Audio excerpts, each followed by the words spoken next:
Welcome to the Real Deals Real Estate Podcast, where you'll learn about buying and selling homes and how to invest in real estate. Now, here's your host, Donald Torrence of JAVE Real Estate.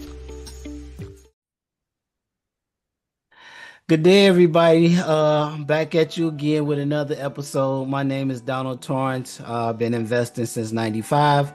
Currently in the Indiana, Illinois market. Today with me is my alleged people that's going to actually push me to another I want to say training session. Notice I said alleged training session. Cynthia, can you introduce yourself?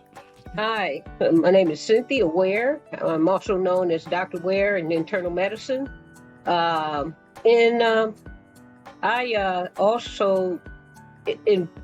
got involved in real estate and didn't even know what the industry was. When I was 19 years old, I bought my first house in Detroit, Michigan as a HUD house. Bought another one a year and a half later and another one 6 months later, and then went to medical school.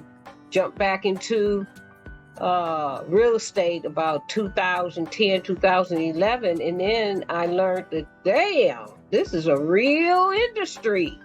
And I end up meeting Mary Ann on the platform and also Donald on the platform. So Mary Ann, it's the ball's on you. You can introduce yourself. My name's Mary Ann Olsen, and I have a small company that's actually based in Texas, although I'm not really doing much with real estate in Texas right now. I'm focused in the Central Florida market. I always loved architecture, single-family homes, and historical buildings always interested me, but my careers always took me in different directions. I didn't really get serious about learning about how to make money in real estate until around 2007, when I purchased a course through Robert Kiyosaki Wealth Academy, and I started to learn about wholesaling and holding rentals and things of that nature. My grandparents had rental properties. My grandmother had a 16-unit apartment complex. It was in a D-class neighborhood. She always had problems. She was always complaining. And so I didn't have a very good introduction to apartment ownership, at least on that small of a level, until later on I purchased another course with David Lindahl, RE mentor, which taught me for 2 years. I was in the mentorship program, very expensive. It cost four times more than my bachelor's degree. Oh wow! But it taught me how to syndicate multifamily commercial apartment buildings of like 200 units or more. And I hit that hard for a couple of years, and then COVID hit right when I was about to break ground and actually close on a property in Reno with one of the colleagues in that same mentorship program, who had become so successful that even to this day he has a REIT, a real estate investment trust, that owns multifamily properties in 11 states. So he's a buyer. If anybody comes across any big apartment complexes, reach out to me. But and then so COVID hit, and I kind of took a step back, and I was all doing this on the side as a side gig to my full-time career. And my family, I have three children, and had, owned my own house. So I had a full plate. But then once I decided to retire from my full-time job and sell my house in Northern California and get an RV and take off, I decided to purchase a mentorship program with Jamil Damji, Astro Flipping, to learn how to really do the mechanics of wholesaling. I learned about wholesaling through Robert Kiyosaki's program, but I never really focused on it.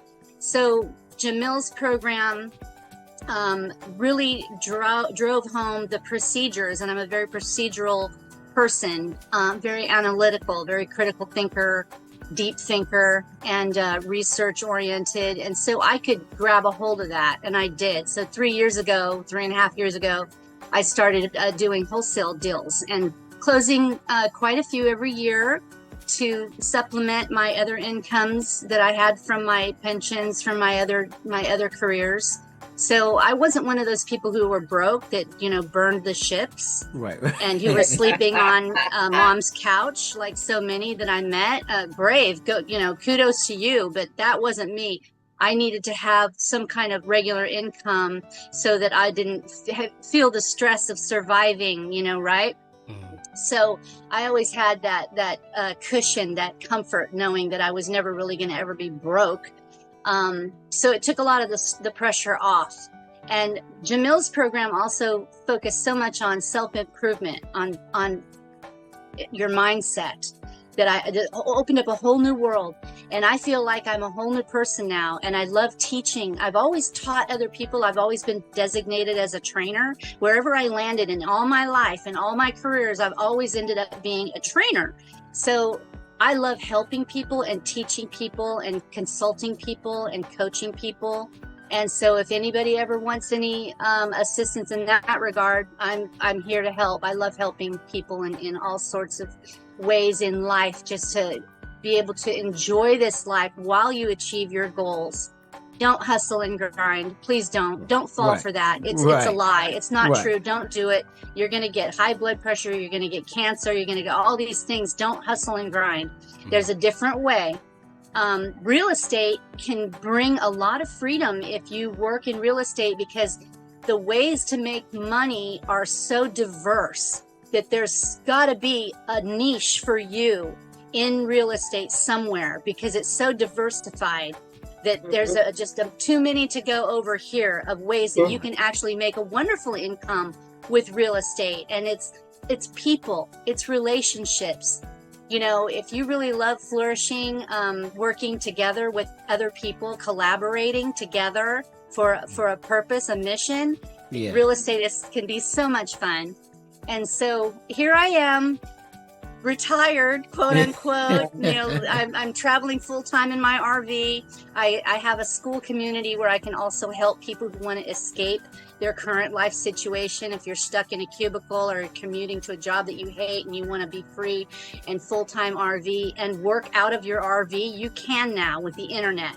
With all of the tech that we have, you can travel like me, full-time in your RV and work a full-time job remotely while traveling. And you can do real estate remotely. You don't have to be in the state where you do business. You don't have to.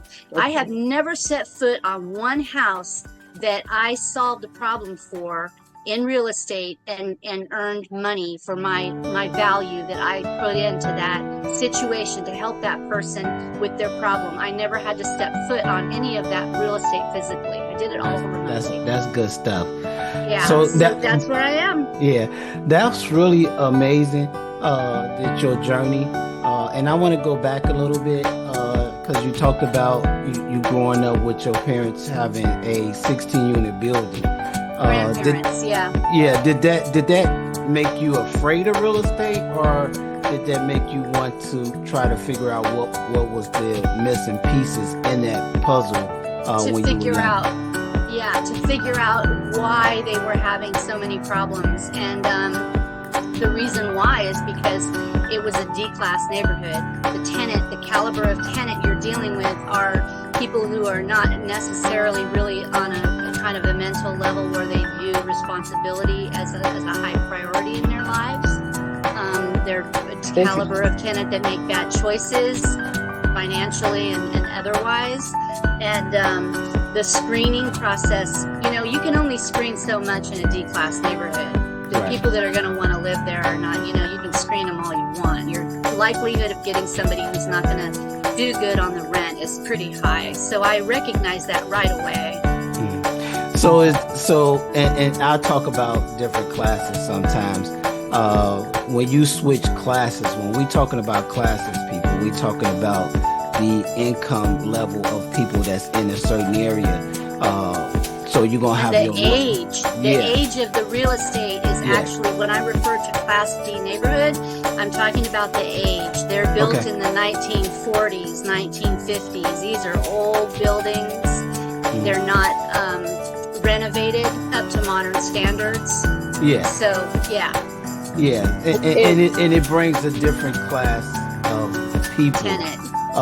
to actually rent from you, Yes. and they more challenging. So if Yeah. you decide that you want to do rentals, I would ask that you go to C, B class neighborhoods. You kind of get a little bit more better class of residents in your place than you would if it's a C, a DC neighborhood.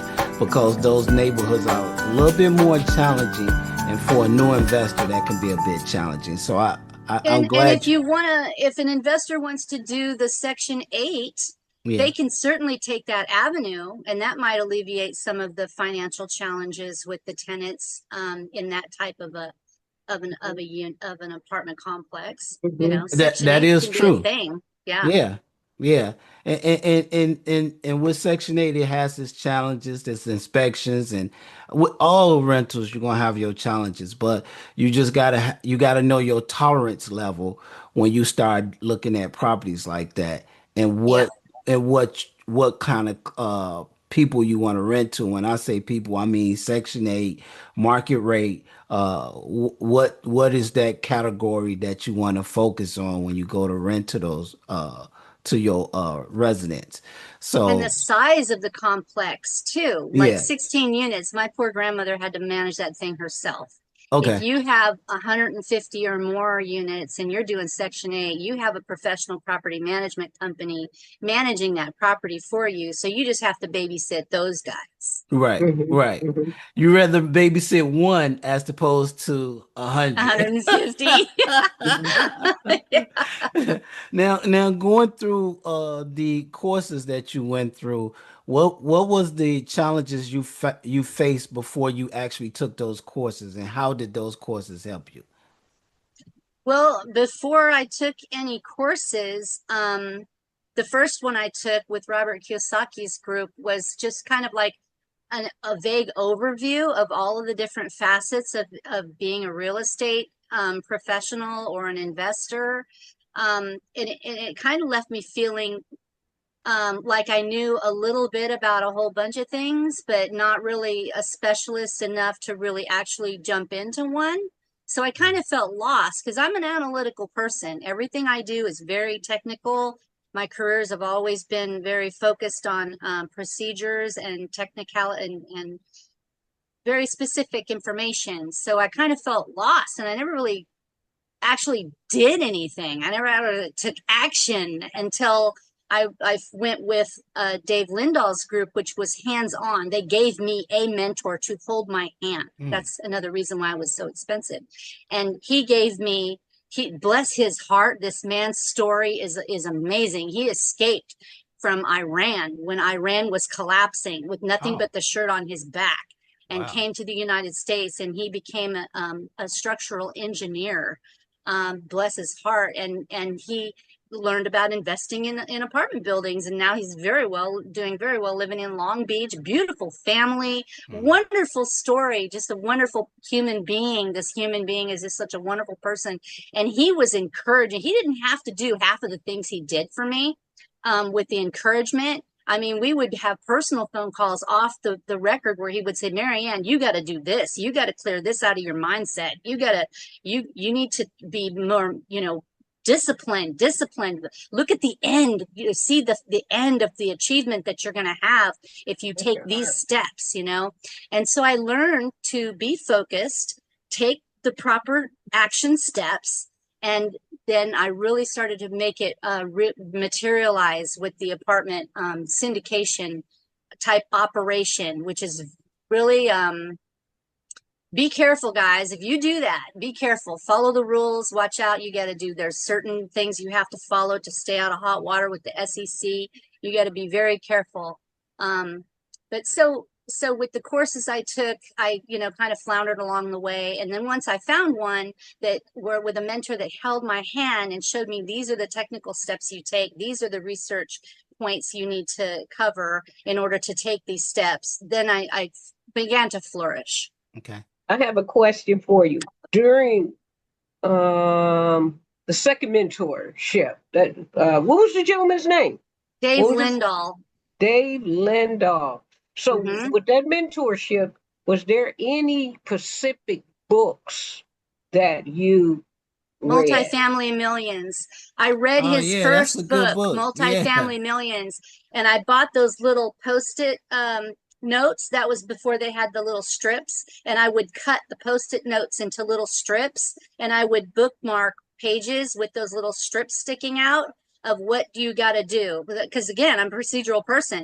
First you do this, then you do that, then you do this, and I like analyze that book, and then when I because he was a ditch digger. He was a construction worker digging ditches, and he Mm. bought his first rentals. So he started from the ground up, and now he owns apartment buildings all over the place. You know, he's doing very. Oh, Good Dave guy, Linton. good I know guy. who he Yeah, is good now. guy, Yeah. good guy. He's Yeah. made really a wonderful human who's really done a lot over the decades to improve his life. You know, and now he does all these charities, and he encourages.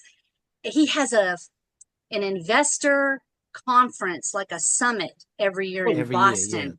And he has a Shark Tank where all the panel of all the investors up on the stage on a Shark Tank panel.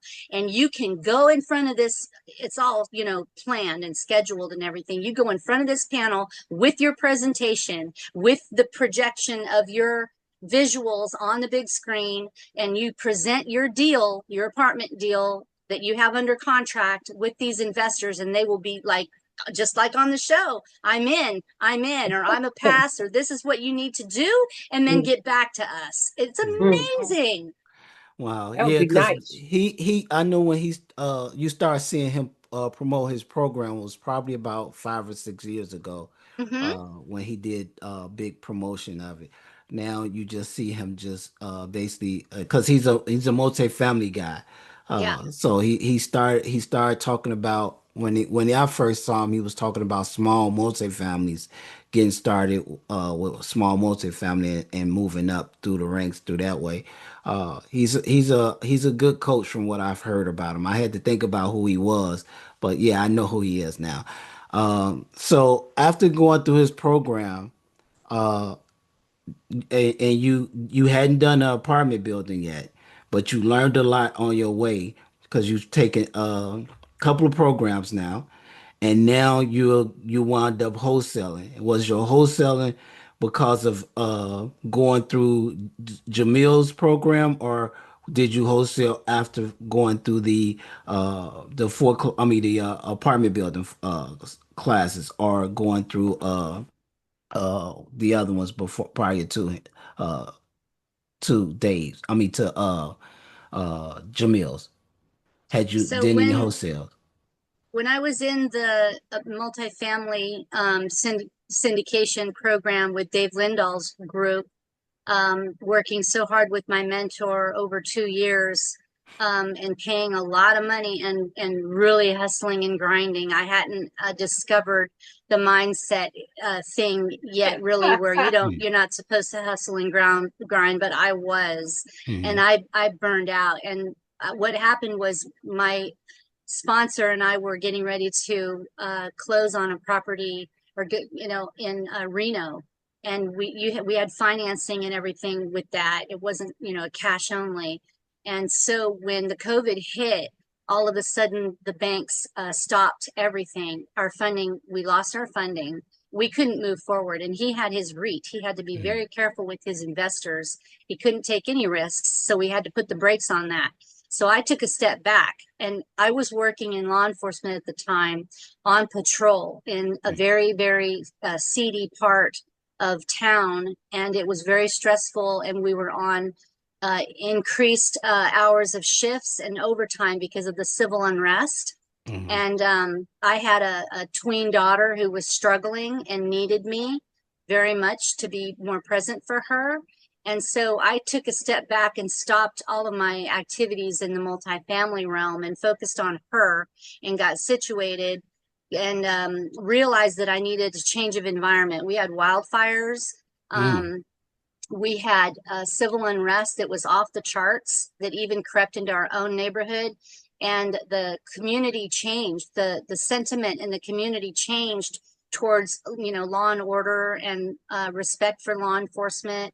And the cost of living just shot out of control like overnight.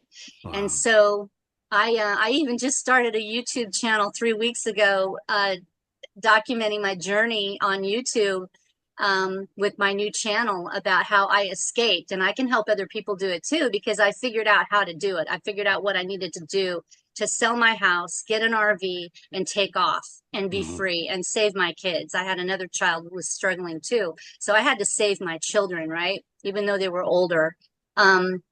So then once I was on the road and I discovered Jamil's group, I thought, wow, they have a camaraderie. They have a brotherhood. They're tight. They're a family. They like take care of each other. Because before I was in law enforcement, I was strong military, right? So that's how we gravitate towards like a team, like a brotherhood. You're a member of a group of people who take care of each other. And that was Jamil's mentorship group that also focused on mindset, strong on mindset. So I really flourished being in that group. Like I could relate, and I missed it because I didn't have it anymore because I had retired. Right. So I found my new tribe, if you will, my new tribe. And I had other people I could resonate with who were very interpersonal in this mentorship tribe, including Jamil. He gets close to you. There's only like, right now there's like 4,000 of us, but there's only a few that really, really get engaged, that really engage in it.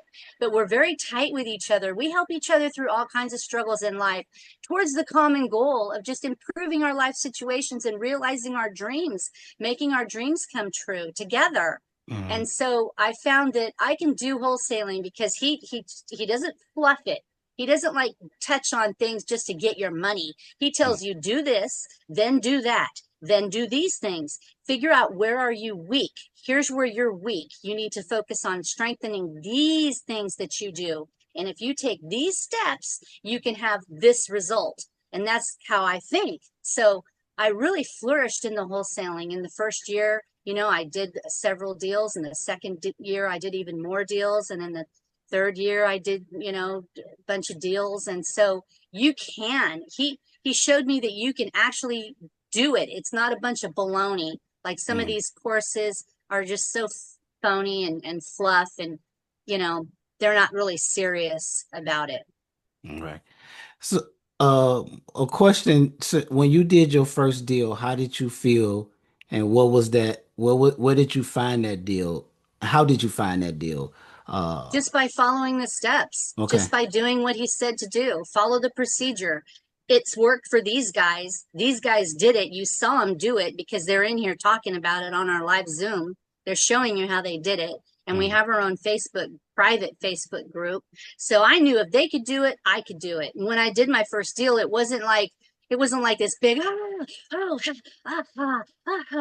it was more like, yeah, I knew it. I knew it would work because I saw them do it, and I can do it again. I can keep it. It's like wash, rinse, and repeat. Wash, rinse, and repeat. Wash, rinse, and repeat. That's all. So what's your marketing strategy? It was a realtor outreach? Yeah, MLS. And I'm a kind of a strategic person too. I like playing chess, and I like war games and stuff like that, And She got excited. She's lighting up with the war games. Well, I know there's another way. There's another way to reduce the competition, right? So he would always tell people, go after the ones that have been on the market for 60, 90, 100 days. I'm like, he. Guess what Marianne's going to do? I'm going to go on Redfin. I'm going to go on Realtor. I'm going to go on Zillow, and I'm going to set my settings to where it'll send me a notification that a brand new investor fixer upper cash only deal just hit the MLS. And I'm going to call that one. And that's what I did. And almost every one that I've done has been a brand new listing. So, wow. So now you done told everybody your secret now. That's okay. There's plenty to go around. I'm Yeah, only yeah, in one little market. Yeah. I'm only in Central Florida. It's a tiny pot. You got the whole United States. Right. yeah, yeah. And that's what's crazy is because I think about when I started, when you asked people how they were doing things, they didn't want to share you. Now, to fast forward 20, 30 years, now people share their stories Hmm. and they realize that I can't buy every property. So what you just said is testimonial that you can't buy every property. So you don't mind sharing and you in Yeah. group that shares. And So let's make money together. right, right. You know, there's plenty of ways we can collaborate and everybody gets a check. Yeah. Yeah, yeah. Hmm. So somebody that's starting off and never heard anything about wholesaling and they are looking for a way to actually get started. What would your guidance be for that person that came to you and asked you, where would I start? What's the first thing I should do? First thing is get in touch with yourself inwardly, yourself really, and be aware and decide if you're going to be an ethical person and you're going to provide value to other people or not. If you are dog eat dog and you're going to step on people to get where you want to go, don't get into wholesaling because you will affect people's lives in a negative way. The seller, the homeowner, those are people's lives. You're messing with their lives. You can get sued. You can go to jail, and you Mm. should. If you're rotten to people and you step on people and you rip people off and you steal their equity and you don't make sure that you're actually providing value and solving people's problems, these are the questions that you need to ask yourself. You need to analyze yourself first. Mhm. If you want to be a dirtbag, don't get into wholesaling. Don't ruin people's lives because guess what? Right now, the government and the entities that be in power, they are looking at wholesalers very Yes. closely. There have been some lawsuits, some groundbreaking lawsuits. I'll give Arizona as an example. The state attorney general has named hundreds of wholesalers in a suit right now that's ongoing. Um, be good to people. Be good to humankind, your fellows out there, your brothers and sisters. We're supposed to provide value and help each other. We're not supposed to step on each other and rip Hmm. each other off. Don't be that person. That's what Hmm. I would advise someone wanting to get into wholesaling. Hmm. And then the Hmm. other thing is learn the industry because it's extremely technical. Take a real estate salesperson's licensing course so that you understand the perspective of the agents that are listing these properties for people to sell. The direct to seller is getting kind of iffy. If you want to contact people directly who are just homeowners and call them up, cold call these people, it's getting kind of protected now to where you're seen as predatory. You might not want to go that route. But you need to learn about the industry, learn about the roles that real estate agents play when they list someone's property. Um, you can do wholesaling. Some states require some kind of like processes and permits. Like I know Philadelphia, you actually have to purchase a permit in order to be a wholesaler. Oh wow. In some states, you have to disclose that you're working as a wholesaler. So you have to be very careful. You might want to just go ahead and get your license as a real estate sales licensee, a real estate salesperson, they call them. They don't call them, realtors. That's kind of a different classification. Brokers, a different classification. If you just want to be a licensed real estate salesperson in a particular state, you can work as a wholesaler as well, as long as you just disclose you're licensed as well. So it's a very technical industry is where I'm getting at. And you need to be educated, learn all you can, get in with a group of colleagues of other people who are doing it. Be careful that you don't get ripped off.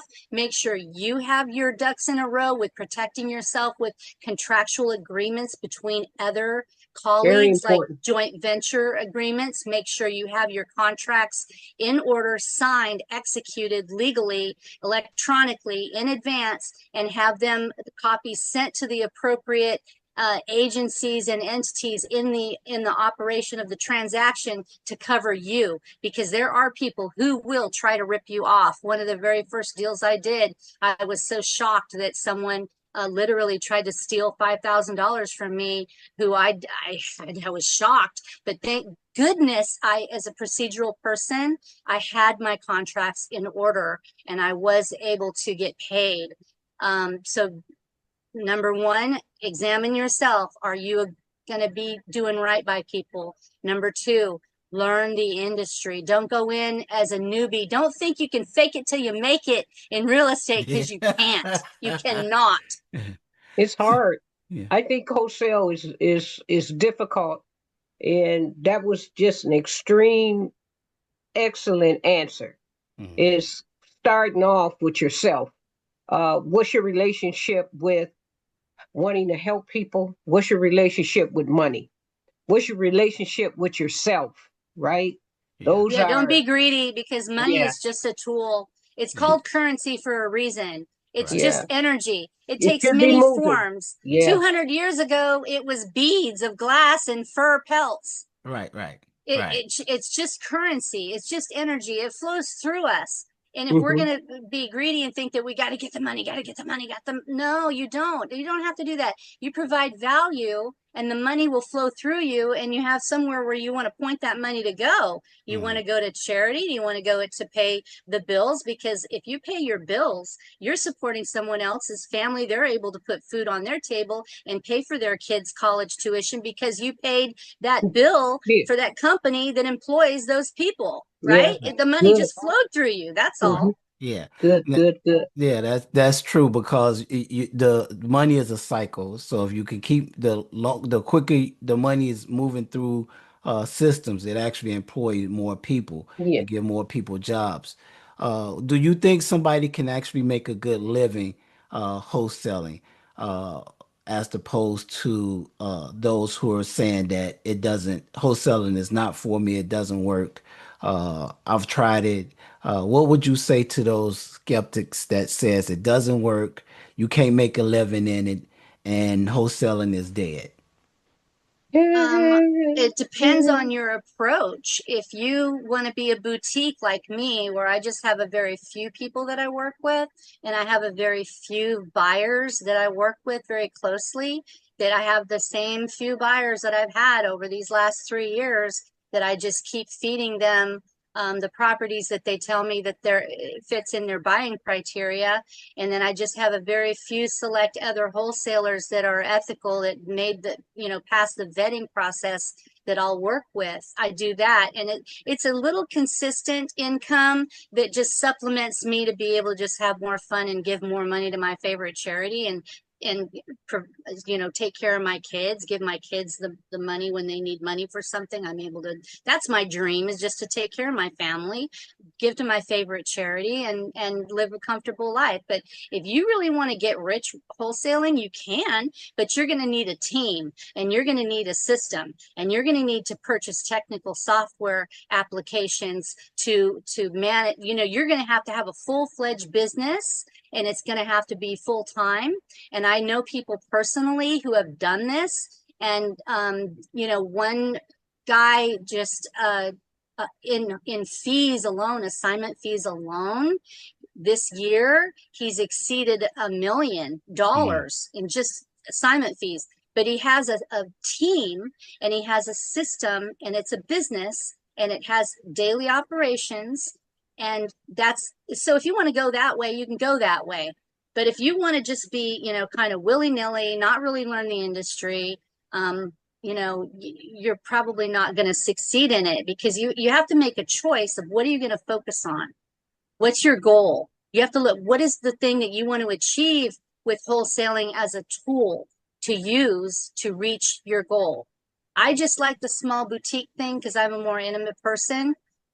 Whereas these other guys, I can name a whole bunch of them, have systems that one gentleman, a different gentleman, just did 35 wholesale deals about 3 weeks ago, he shared with me that he closed 35 deals just this year. We're only in coming up on October. Yeah. 35 wholesale deals, and he's in the same market I'm in. He's in the same market as me, but we work together. You know, we closed a deal earlier this year in the Panhandle of Florida together. So I mean, you know, you can make money in wholesaling. You just have to decide which business model are you going to do? Yeah, he probably has a team, He right? does. And Absolutely. he's hustling and grinding. Yeah. Well, no, he's not. No, he just got back from like 3 weeks in Europe. I was like, bro, where are you at? He's like, I'm in France. I'm like, oh, I love it. 11 years over there in Western Europe. You got to make sure you go to these places because I lived there. These are awesome places that are off the beaten path. He's like, thank you. No, he's not hustling, grinding because he has a team in place. He has a system in place. He's got lots of software working for him, and they have a program of they have a procedural program that they have certain people designated in certain positions. There's acquisitions, there's dispositions, you know, and he's oversight. He's got another person that's in oversight. So they probably have like 8 people on their team, and they're not in like in an office with cubicles. They're in there, they're working on their own homes, in their home office, right? And those people have budgets per month of like $15,000, $20,000, $30,000. Yes. And they have KPIs. It's because of their team. Yes, they have expenses. They have key performance indicators that the team members, the acquisitions guys, they have to make so many calls. They have to send so many texts. Right. They have to do so many follow-ups. And there's a time of day when they do the certain operations, because when they do follow-ups is in the afternoon. When they figure out acquisitions guys, when they figure out what properties they're going to make offers on, they do that in the evening, downtime, when everybody else is asleep. They make their list of all the properties they're going to call on in the morning, the next day. So if you could go back in time, say 15 years, what would you tell the 15-year younger Marianne? Good question. 15 years ago? What would I tell myself 15 years ago? Yes. In regards to the real estate, in regards to real estate, would you tell yourself to have gone in earlier, or what would your thoughts? Earlier. I would have told myself to acquire some rental holds. I think that would have been a good idea, to get some rental holds, some passive income,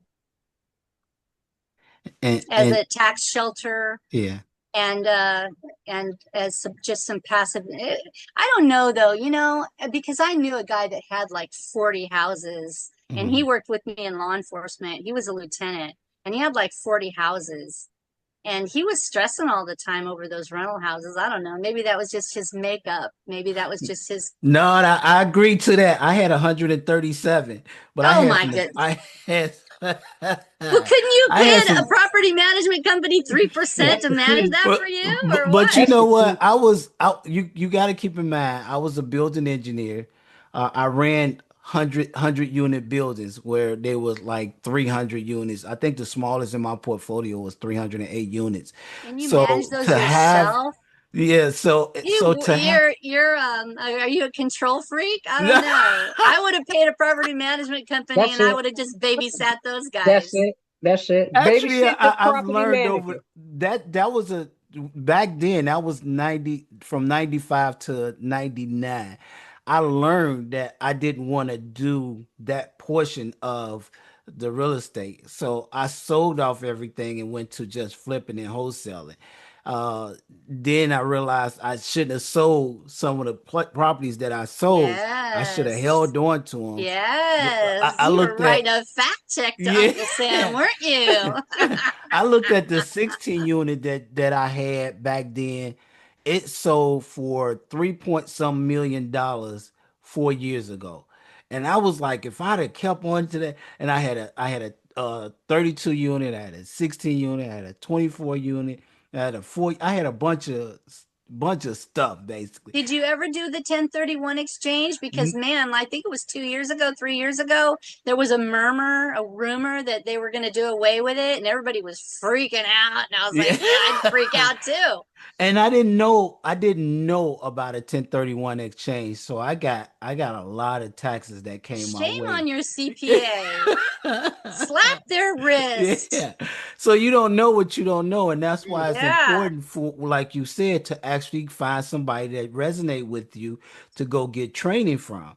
Because if you don't go get training, you're going to make the mistakes that I was self-taught a lot of stuff. I went through the school of hard knocks. By the time I started going through training programs, I think that was I can't think of his name. Ron LeGrand was one of the Oh, people, and yeah, I've heard of that. that Yeah. was back in the 90s, and I can't Yeah. think of the two twins. They was I think it was 97 when David Lindahl was just getting off the getting it, ground. yeah. Yeah. And then it was Russ Whitney, people like that who courses I took back in the 90s. But if I'd have known what I know now, I would have took courses earlier on when I did my first deal. And I wouldn't have made the mistakes I did So with did you have any investors that you could um, consult with just one-on-one that you met through networking that you could just share your stories with, that have lunch together or become friends with other investors so you could kind of just learn from someone that was also doing it? So that's when back then I was part of real estate groups. But back then it was a known secret, I'm gonna keep everything close to me. I'm not telling you anything.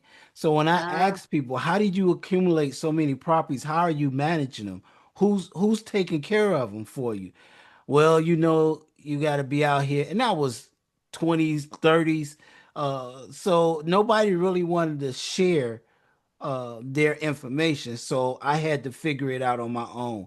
It wasn't until I started facing foreclosures in 99. 99 was my first one. I had 12 foreclosures.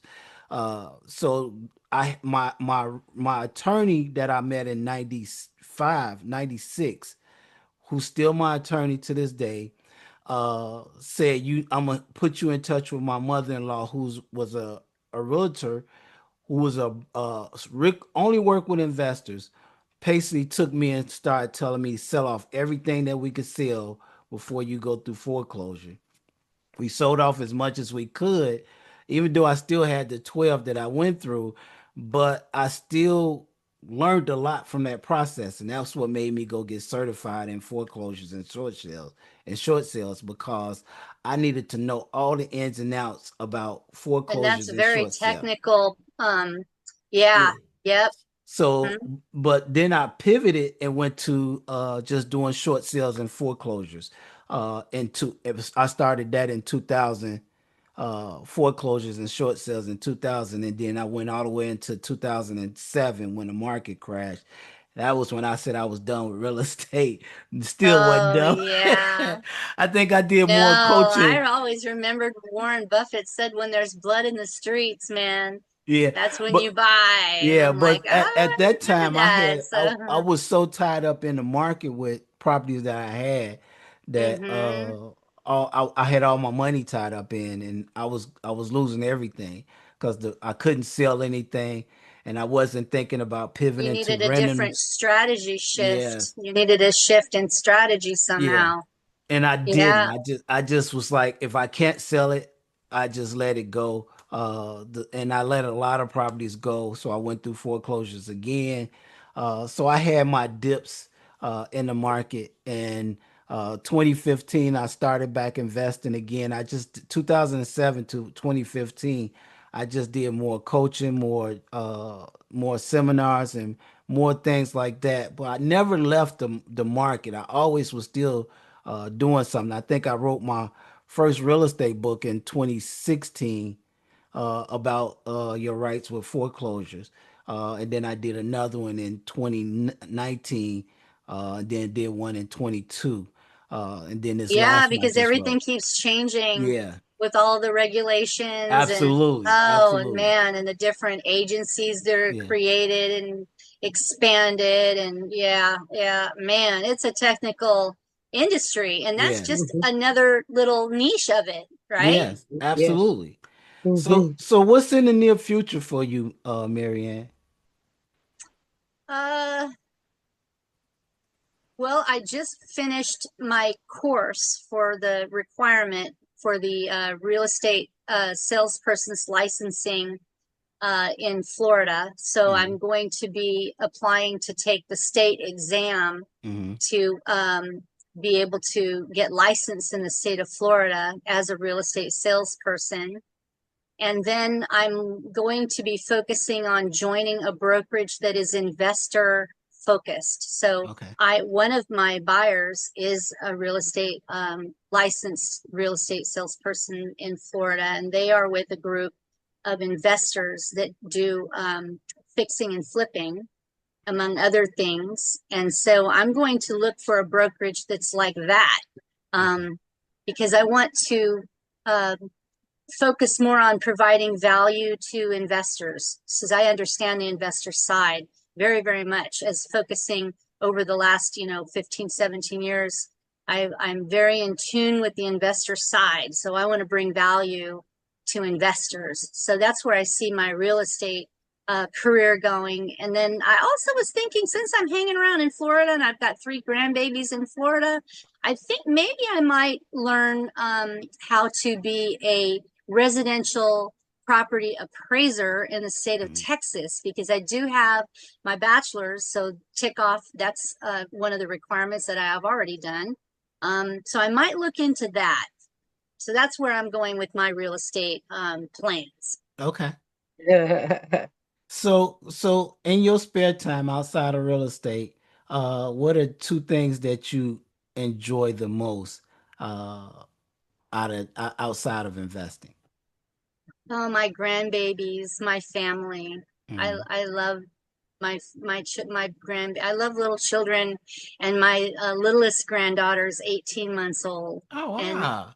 that's just makes my heart glow to just have her sit with me, and we just sing songs together, and I read her a book, and we cook together, and we just, spend time together. And my other 2 granddaughters are a little bit older, so they love animals, and I have 2 dogs and a cat that travel with me. And so when I'm with them, all they want to do is be with the animals, but that's okay. I can be with them too, with the animals, right? I just love spending time with my family and my grown children. I love taking them out, dining out, and taking them, shopping and all the things that they love to do. I just love being with my family the most. And then the other thing is I just love being out in nature, enjoying this planet, just the sunsets, the sunrises, the trees, the birds, the flowers, just a flower. Sometimes I'm like, oh, I want to take a picture of this flower on the side of the road because it's so beautiful. Now, those are the things that I love the most. Okay. Nice. So Marion, you talked about your school group. This is your school group, correct? Yeah, I just started it 3 weeks ago. School is SKOOL. It's an online platform. And I just started it for people who want to get help and advice and tips and tricks and hacks, and don't make the mistakes I made, to try to become a full-time traveler. If you want to live in an RV and travel, or do the van life, or maybe you want to live on a yacht, and sail around, you can do that too. If you don't want to live in a house in suburbia anymore, or you don't want to live in your apartment anymore, you want to get out and go travel, that's the focus of that school. Okay. So I got a question to ask you. I'll probably be at my RV in about 2 weeks. I don't know. Oh yeah, that's right. I remember you And I said you don't got know, one. Yeah, don't know nothing about it. Now my cousin does. And so that's I good. I might be able to can I tap into you? What's the Yeah, first? Because when I bought it, the lady gave me a 2-page things to do. When this is that's what you good. want. Yeah, but That's good. Most people I'll, don't do that. Yeah. They I just say, have take it. Bye. I don't know if I left it inside the RV. I have seen it since I've been going through some papers, but Well, I don't remember. scan it and email it to yourself. You can scan it on your phone. Scan it on your Yes. phone, email it right from your phone to yourself so you have it forever. Okay, so I gotta find it again. I hope Yeah. I left a Yeah. copy inside of the RV though, but I don't Yeah. remember. Yeah. Yeah. And so I It's might be follow no roads. Follow no roads is the handle. Follow no roads. okay. Okay. Follow. No roads. I love it. I'm I'm a, gonna It's get I'm a on. I'm sign. on YouTube. There's a YouTube channel, Follow No Roads. Okay. Okay, And I'm on Instagram, no, I'm not on Facebook yet. I'm on TikTok. go ahead, girl. All of it Follow No Roads. follows no roads on all Follow the No sites. Roads. Okay. Yeah. So that was the next thing I was going to ask you, Marianne, is how some people can stay in touch with you and get in touch with you and reach out to you. But you all heard of Follow No Roads. Go sign up for her school group. Follow her on YouTube and on Instagram. And I looked at some of her content. It is actually is pretty good. One thing that I know I want to do is get a small pickup truck because I'm in an F-150 right now. And I want a small truck and a small camper that I can pull behind it. Well, I have an F-150 that tows my travel trailer. Hmm. If your F-150 has the factory tow package, Hmm. my F-150 has the factory tow package with the brakes and everything built into it, Okay. and I can tow 11,000 pounds if I want to. I'm not going to, Okay. but you need to check the specs of your truck. Get Yeah. the sticker thing inside the door jamb, Yeah. and you can get the VIN, and you can find out from the Ford dealer what the towing specifications is for your truck. You might have mine's a long bed. I didn't Hmm. get the short box. I got the long bed. So Okay. my F-150 is actually like a 3/4 ton in size. It's so big Okay. because of all that. So just check that out. You might already have a big enough F-150 to tow. My RV is an extra light. So it's Hmm. only 6,000, 7,000 pounds. I don't Yeah. overload it with a bunch of heavy stuff. These are air inflated stand-up paddle boards, weigh like half of what the other ones do. So just keep your weight light, and you might be able to use the truck you have. Just check the Yeah. specs. I want a smaller truck. I don't want a Smaller big than truck. an F-150? Yeah, I want something like the one of those Toyota what is that thing? It's a little Tundra? not a The pickup Tundra. truck? The Yeah, pickup Toyota pickup? it's That's either that or either oh, a Dodge Dakota. Something okay. like A something light like that. truck. Yeah, Yeah, light light truck. truck. Cuz Yeah, you could get one of the really light little RVs. They're very small. I see people out with the little tiny RVs, yeah, and just a they two always person. complain that they want to go bigger though. Oh, really? So, yes. And I Oh, used to have a fifth wheel. okay. This is a tow behind travel trailer that I have now. And before that, I had a fifth wheel with a 3/4 ton Ford F-250. And I'm actually going back to a fifth wheel and Mm. moving up in truck, bigger size truck, because I Oh, okay. realized that this is too small. Oh, wow. Yeah, Okay. it's too small because I love to cook. Oh, The fifth wheels have island kitchens in them oh, with Mm. wow. two. I have two full bedrooms in my RV, but it's just too small. I'm gonna Mm. go to a 40-45 footer. This Oh, one's Woo. 30 feet. So I'm gonna go back to the fifth wheel, and that way I can have all of my grandkids running around in my RV, and we'll have enough space to have a picnic on the floor and watch movies together and have the oh, wow. dogs there. And yeah, So I'm you gonna. buying a house that a real big house.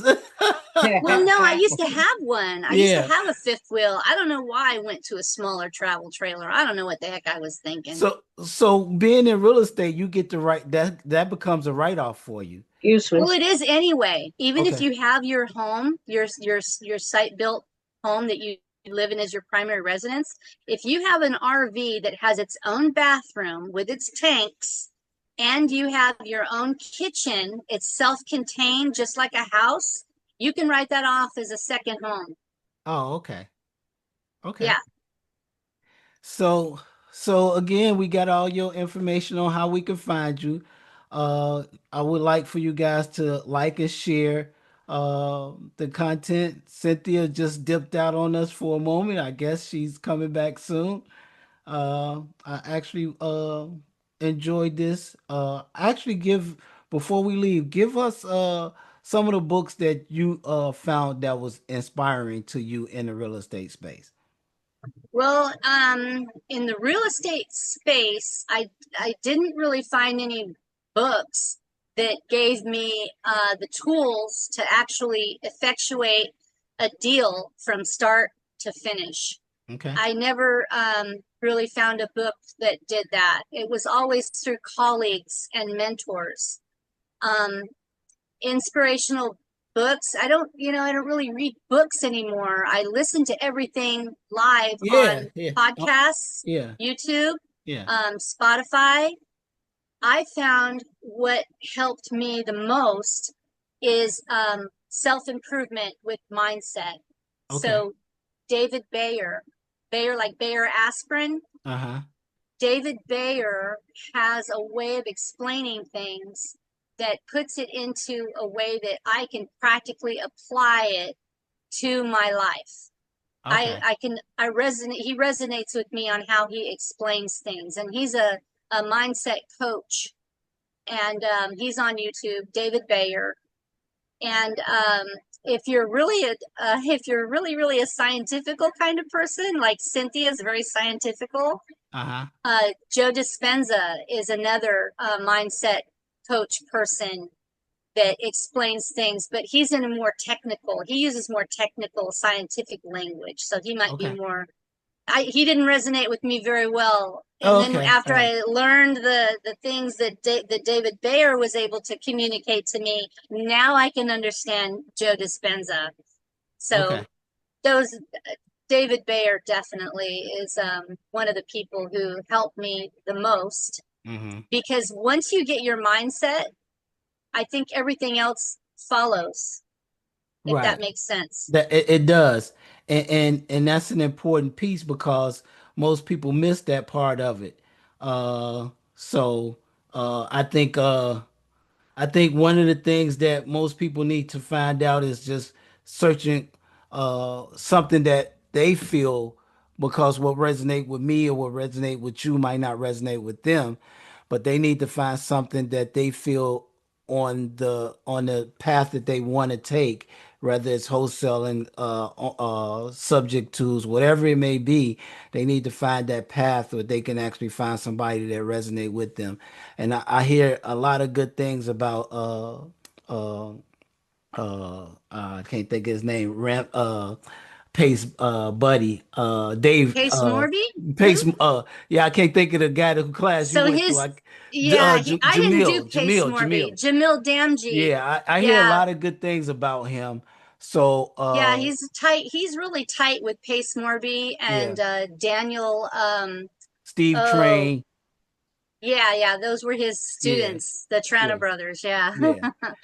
So um, uh if you guys Brent would. Daniels,